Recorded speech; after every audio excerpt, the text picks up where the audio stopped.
All right, guys, this is week 6 of the program. Tomorrow we got our Labor Day, so we're just gonna have one class, so everybody can come to it. In the morning here, we got our strength work. We're gonna keep up the same kind of routine that we've been doing on Mondays. So we got this time for the next 5 weeks of this program, we're gonna work a little bit more on hypertrophy. So we're gonna be doing more reps until or up to that failure point.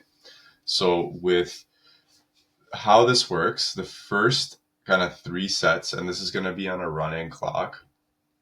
We're going to do 8 to 12 strict press with the barbell, and we're going to 1 to 2 reps in reserve. And so what that means is we're going to keep doing reps until we think we have maybe 1 or 2 left in the tank. So it's getting close to that failure point.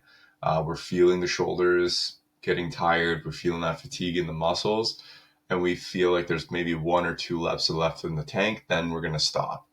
And then the rep range is about 8 to 12 reps is kind of where we want to be stopping at. So based on the weight, you can kind of adjust that to find where that sweet spot is. So this is going to be lighter than what you're used to. We're going to work more on the side of building the stamina in the muscles than we are focusing on the strength of the muscles themselves. So this is going to be a different kind of strength we're going to be working on. You're going to be feeling more fatigue in these ones. So we're going to do that for the first 3 sets with a barbell, and then we're going to basically repeat the same thing, but with dumbbells, and we're going to be in a seated stance. So our shoulders are going to be cooked by the end of this. This is going to be good to really build upper body stamina. So that's going to be the stimulus of the first part. And then our workout's going to be basically lower half focused on the stamina. So this one's a fun one because it's kind of like the reps are going down for the rowing, and then the front squat reps are going up. However, the weights are changing. So how this works is that for this one's for time. We got 500-meter row, 9 front squats, row 400 meters, 11 front squats, 300 meters, 13 front squats, row 200 meters, 15 front squats, and then 100 meters, and then you're done. So we basically got 4 sets of front squats and 5 sets of rowing. The idea in this one is that the front squat weight starts heavy and then it drops down in weight. So we're going to start with something that feels like a 70 to 80% of our 1 rep max, probably be able to do 3 to 5 reps before we need to re-rack it. And then as we go down, those reps should get a little easier, or those weights should get a little easier so we can rep out more. However, the volume increases. So there's going to be a little bit of a stamina component to this one. The 500-meter row or the rows in between are going to be more of your cardio piece in this one. And you can think of it kind of like a break for your legs. I wouldn't sprint these ones. I would focus on kind of going at I would say like a 7 or maybe even an 8 out of 10 pace. However, use it as a way to kind of flush out the legs so that you can hit the front squats hard. So we're working both on the strength aspect in the first couple sets, and then we're working more on the stamina aspect of our legs on the last half of this workout. You got 15 minutes to work through it. And again, you can do your front squats right off of the rack there. So going into the next day, we got Tuesday's workout.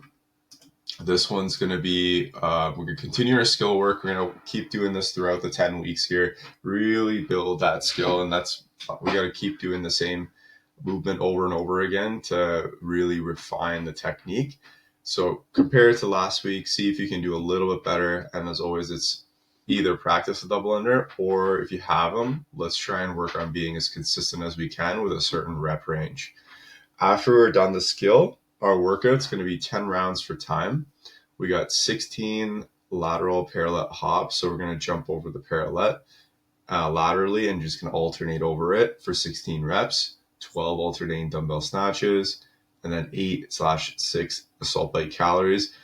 This workout is meant to be done at like a 7 out of 8 pace, and we want to try to be consistent with our times to be able to get this one done. So we're looking at this workout like we want to be getting just underneath 3 minutes around to get this one done.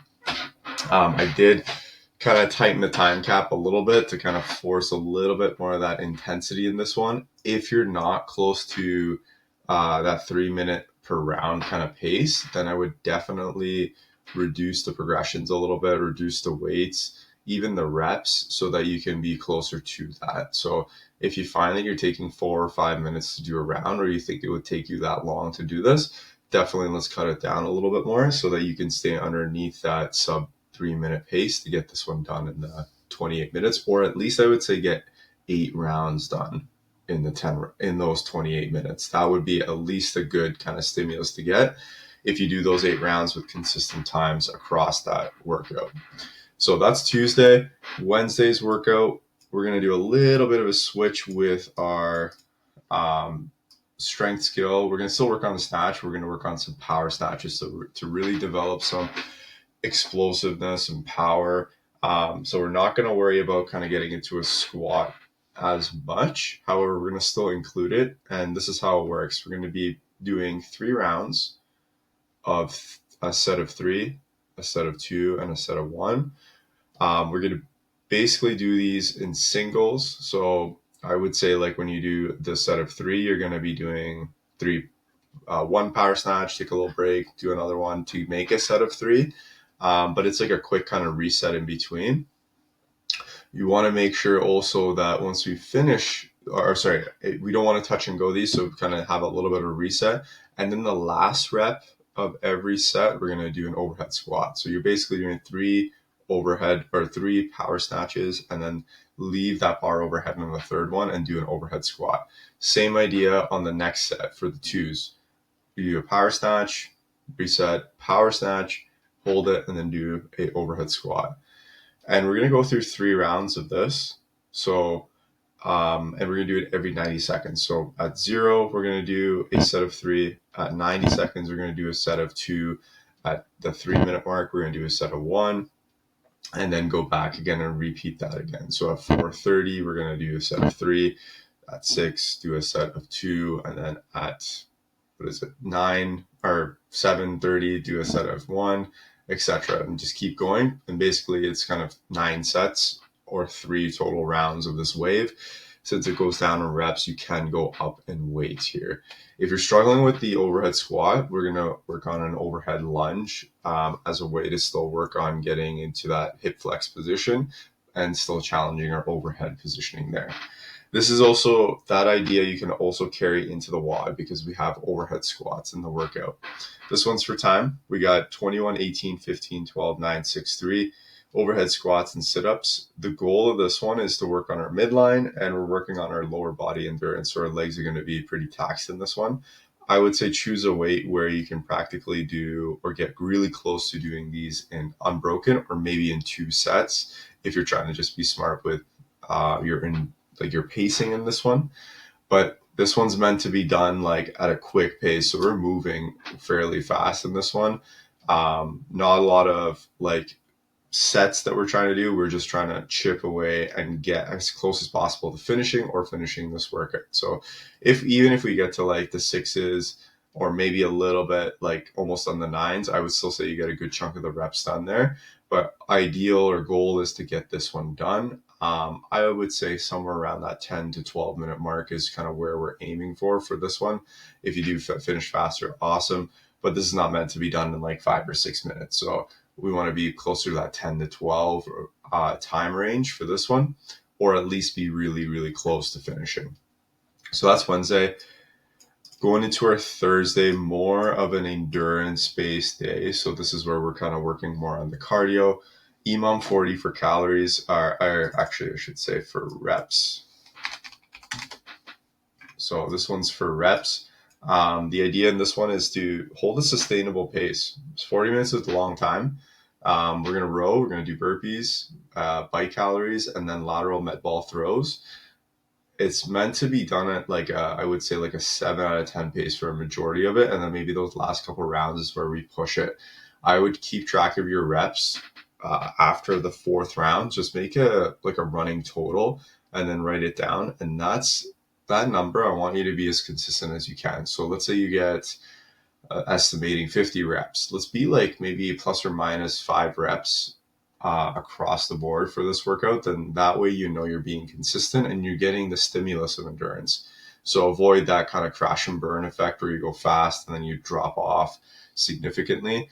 Let's be more consistent as much as we can. Keep those numbers in a nice little spread so that we can be or actually get the endurance stimulus out of this one. So Thursday going into your Friday workout, deadlifts, we're going to continue that rep scheme of 5-3-1s. Round one, we're doing it at like a RP7, round two, RP8, and then round three is going to be a tough round there. We're basically doing a set of 5, a set of 3, and a set of 1, should be going up in weight. And then when we go back into the next round, after that set of 1 from the first set, it's stimulating our nervous system and making actually that set of 5 a little bit easier because it's not as challenging and it's lower weight. So we're getting a couple different waves of a nervous system effect where it's pushing us, priming us really to its height. And then when we drop down in weight, that weight actually feels pretty easy. So that's the purpose between doing the 5-3-1s there. So what I would treat the first round on RP7, round 2 RP8, and then round 3 is like make it the toughest round there for yourself. And then we're going to carry that over into the workout. This workout's for time. We got 150 double unders to start, 50 deadlifts, 185, 125, and then 25 strict handstand push-ups. This is a stamina workout, so we got big chunks of reps. And so we're just hitting that muscle group continuously for a good chunk of time.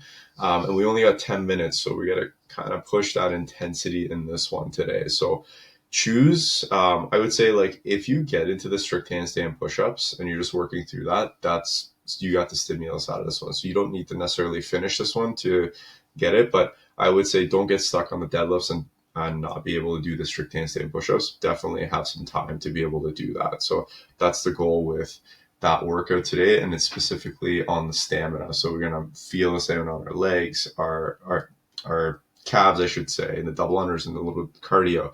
Deadlifts, you're gonna feel that posterior chain, strict handstand push-ups, upper body, especially after all that fatigue. So be a really, really good one. And then going into our Saturday workout, this one, 5 rounds for reps, different kind of intervals that we're used to. We're going to go 1 minute on, 1 minute off, 1 minute on, 1 minute off, and then again. And this one is going to be more focused on lower body and the midline. So we got 1 minute of dual dumbbell walking lunges for reps, 1 minute off, 1 minute of toes to bar, 1 minute off, and then 1 minute of calories road, 1 minute off. And then we're going to go back to the top and repeat. We're going for 5 rounds. So be careful with that first round. We don't want to kind of like go 100% and empty the tank. Let's be smart for the first 4 rounds. And then that last round is where you want to really, really push and empty your tank. And you should feel like, okay, you couldn't do any more reps in each of those minutes, especially on the last round. So really push it. That's going to be our Saturday workout. And then the last workout of the week, our Sunday partner workout, 50 cal bike, 90 handstand push-ups, 50 cal bike, 60 box jumps, 50 cal bike, 30 wall walks, and then 50 cal bike again, all done in partners. And this is going to be mostly on that upper body. Those bike calories are going to be a good way to kind of like give yourself a little bit of a break, but those wall walks and those handstand push-ups are going to be a big chunk that are going to chip away at those shoulders. So let's be smart with our partners of how we break it up so that you guys don't burn out fast. And you guys have 30 minutes to work through this great workout today. So hope you guys enjoy this week of working out, and we'll see you guys in the following week.